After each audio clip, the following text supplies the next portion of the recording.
Hello everyone, welcome back to my channel. Thumbnail देख करके आपको तो पता ज़रूर चल गया होगा कि मैं आज क्या बताने वाली हूँ। तो हाँ, मैं आज आपको अपनी नॉर्मल डिलीवरी की हॉरिबल स्टोरी बताने वाली हूँ।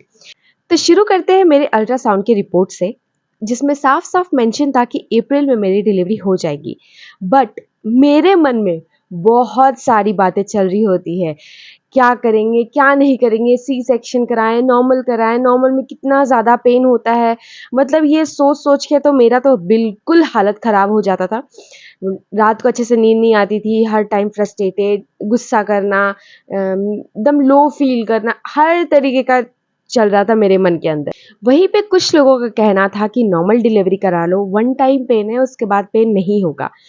कुछ लोगों का कहना था कि नॉर्मल नहीं, सी सेक्शन करा लो, पेन बिल्कुल भी नहीं होगा, बच्चा कब बाहर आ जाएगा तुम्हें बिल्कुल भी पता नहीं चलेगा। उसके बाद स्टिचेस का थोड़ा-थोड़ा प्रॉब्लम होता है, थोड़ा-थोड़ा दिक्कत होता है, वो सबको होता है।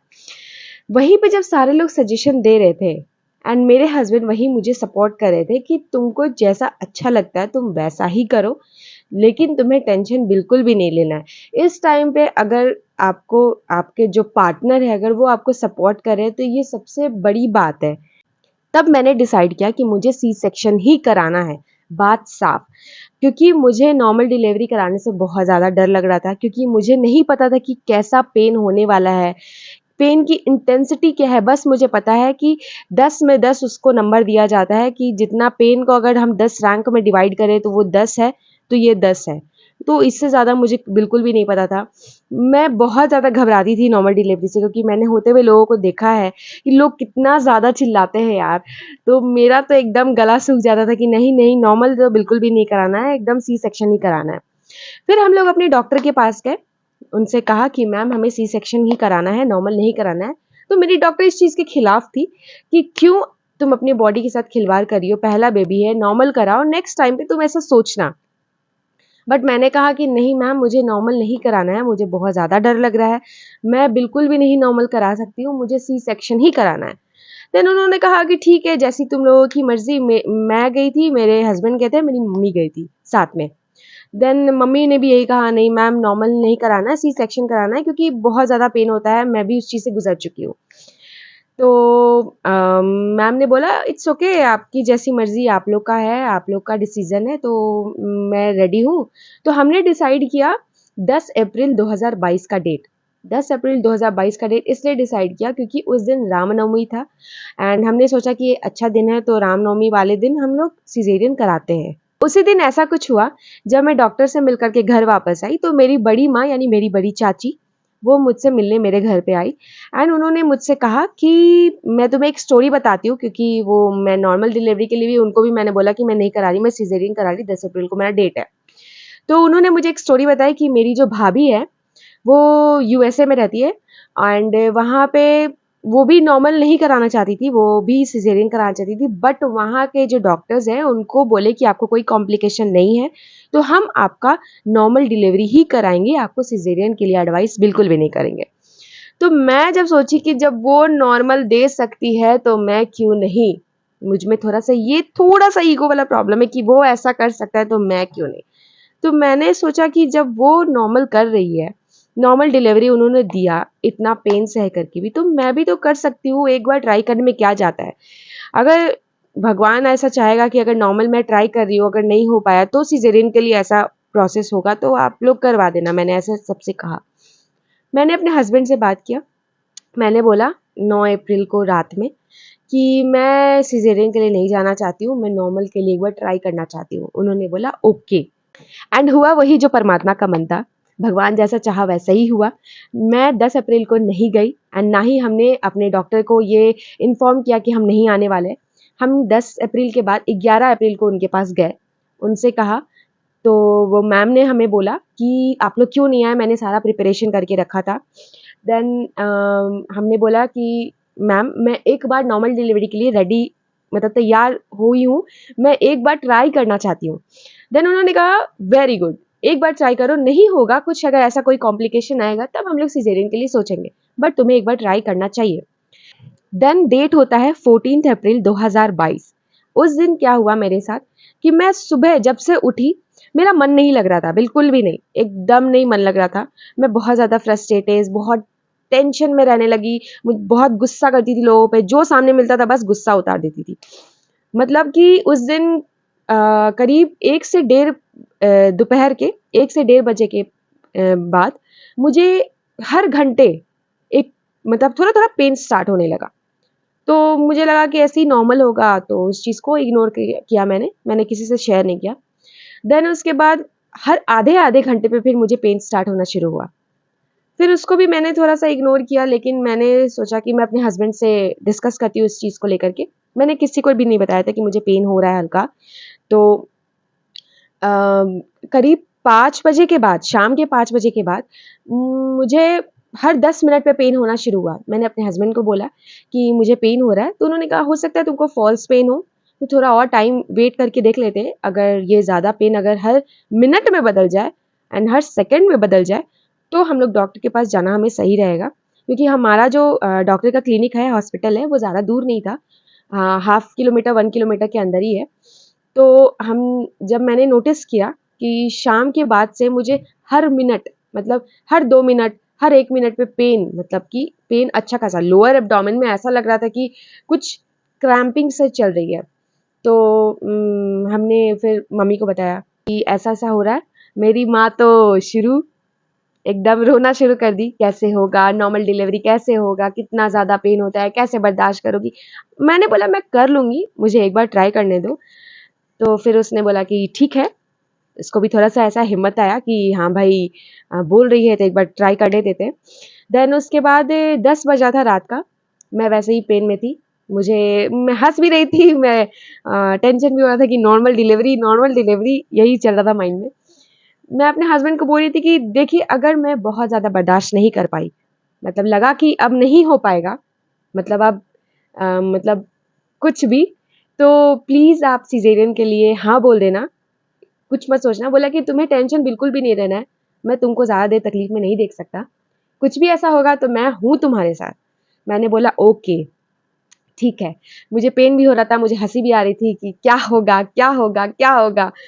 इस चीज़ का भी एक्साइटमेंट बहुत ज़्यादा हो रहा था कि क्या होगा, बेटा होगा, बेटी होगी, क्या होगा, भगवान जाने कैसा क्या भगवान देगा।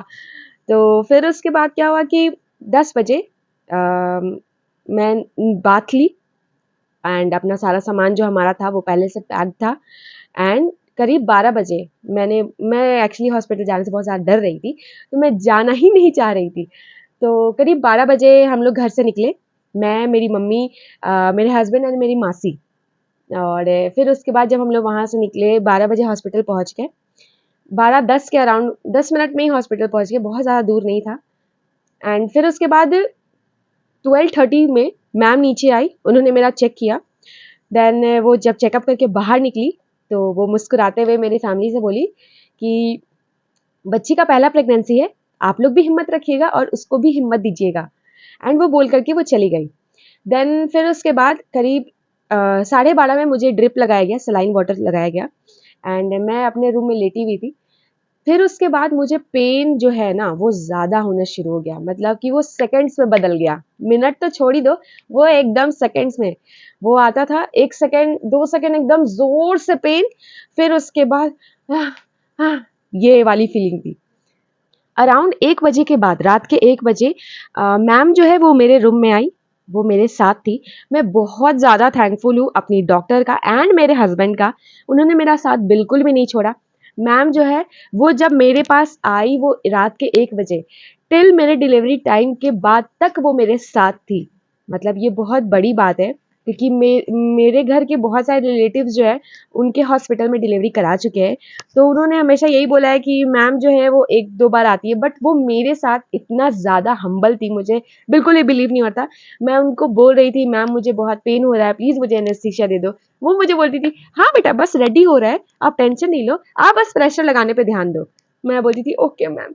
एंड फिर वहाँ से करीब 1 बजे सॉरी वहाँ से करीब 4 बजे मुझे ओटी रूम ले गया गया।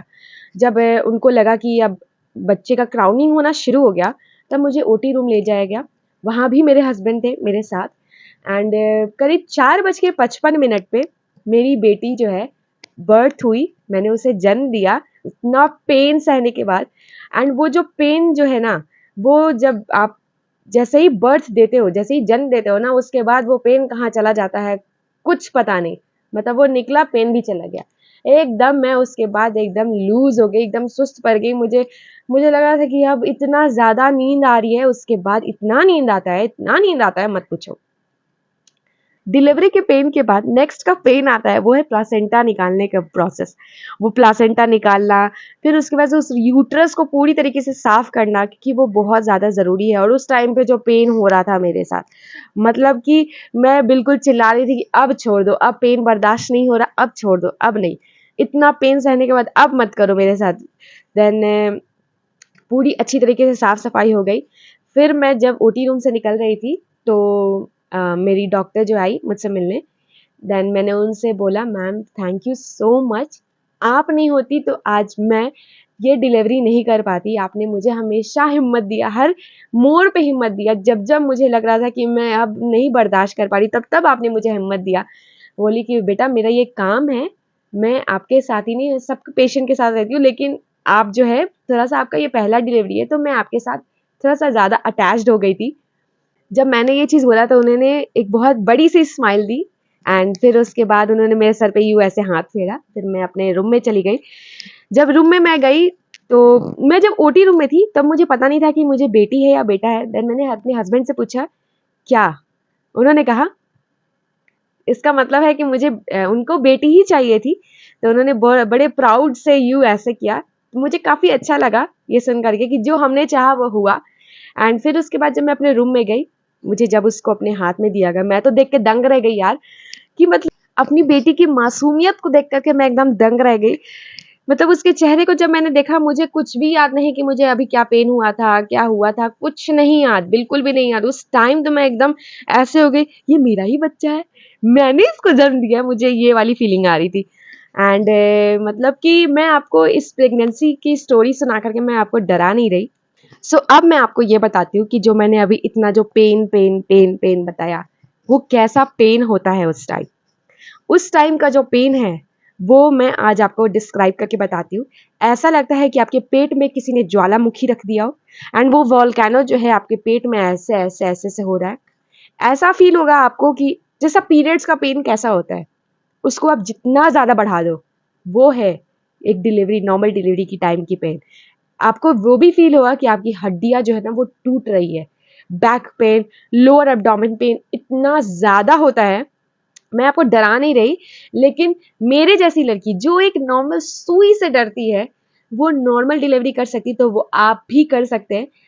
तो आपको इस वीडियो से मैं बिल्कुल भी डराना नहीं चाह रही हूँ, क्योंकि जब आप नॉर्मल डिलीवरी करा करके जब आप अपने बेबी को ऐसे होल्ड करेंगे ना, तब आपका जो पेन है वो कहाँ जाएगा आपको खुद को नहीं पता चलेगा। तो ये थी मेरी लेबर डे की नॉर्मल डिलीवरी की पूरी स्टोरी, जो कि डरावना, दर्दनाक एंड एक्साइटमेंट, ये तीनों था मेरे उस दिन के स्टोरी। वो मैं लेबर डे की स्टोरी कभी नहीं भूल पाऊंगी, कभी भी नहीं। एंड ये मेरी लाइफ का सबसे एक्साइटमेंट वाली कहानी है, और मैं ये सबको सुनाती हूँ। आज मैंने आप लोगों से भी शेयर किया, मैं अपने सारे फैमिली फ्रेंड, मैंने सबको बताया कि मुझे ऐसा हुआ, मुझे ऐसा हुआ। तो कैसी लगी मेरी आपको ये स्टोरी, प्लीज़ मुझे कमेंट सेक्शन में जाकर के ज़रूर बताना, और अगर पसंद आए वीडियो तो एक लाइक ज़रूर कर देना। मिलते हैं अगले वीडियो में एक नए टॉपिक के साथ, एक नए मोटिवेशन के साथ। Tata bye bye, stay healthy, stay happy, and thank you so much for watching my videos.